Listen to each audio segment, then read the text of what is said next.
মন দিয়ে শুনুন, আজ আপনাদের 5টি সাজেশন দিব। অনেকেই গরু পালেন, কিন্তু সঠিক খাবার না দেওয়ার কারণে লাভ করতে পারেন না। আজকে আমি বলবো গরুর সঠিক খাবার ব্যবস্থা কি হওয়া উচিত, যাতে গরু সুস্থ থাকে এবং দ্রুত ওজন বাড়ে। 1 নম্বরে সবুজ ঘাস। গরুর খাবারের সবচেয়ে গুরুত্বপূর্ণ অংশ হল সবুজ ঘাস। নেপিয়ার ঘাস, প্যারা ঘাস বা যে কোনো পুষ্টিকর সবুজ ঘাস গরুর জন্য খুব ভালো। একটা পূর্ণবয়স্ক গরুকে প্রতিদিন প্রায় 20 থেকে 25 কেজি সবুজ ঘাস দেওয়া উচিত। সবুজ ঘাস গরুর হজম শক্তি ভালো রাখে এবং দুধ ও ওজন বৃদ্ধিতে সাহায্য করে। 2 নম্বরে শুকনা খাবার।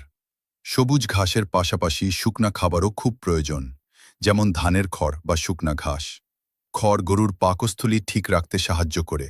তবে শুধু খড় দিলে হবে না, এটা সবুজ ঘাসের সাথে ব্যালেন্স করে দিতে হবে। 3 নম্বর কনসেন্ট্রেট ফিড।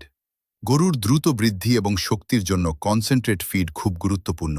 এতে থাকতে পারে ভুট্টা ভাঙা গমের ভুসি, সয়াবিন মিল খেসারি বা অন্যান্য প্রোটিন ফিড।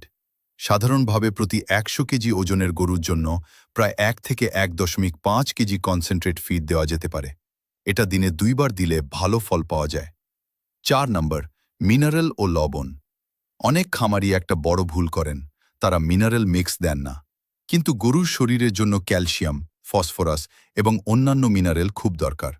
প্রতিদিন অল্প পরিমাণ মিনারেল মিক্স ও লবণ দিলে গরুর হাড় শক্ত হয় এবং গ্রোথ ভালো হয়। 5 নম্বর পরিষ্কার পানি। পানি হলো সবচেয়ে গুরুত্বপূর্ণ বিষয়। গরুকে দিনে কয়েকবার পরিষ্কার পানি দিতে হবে। একটা বড় গরু প্রতিদিন প্রায় 40 থেকে 60 লিটার পর্যন্ত পানি পান করতে পারে। পরিষ্কার পানি না হলে গরুর খাওয়ার রুচি কমে যায়। মনে রাখবেন, গরুর সঠিক খাবার ব্যবস্থাই খামারের লাভের চাবিকাঠি।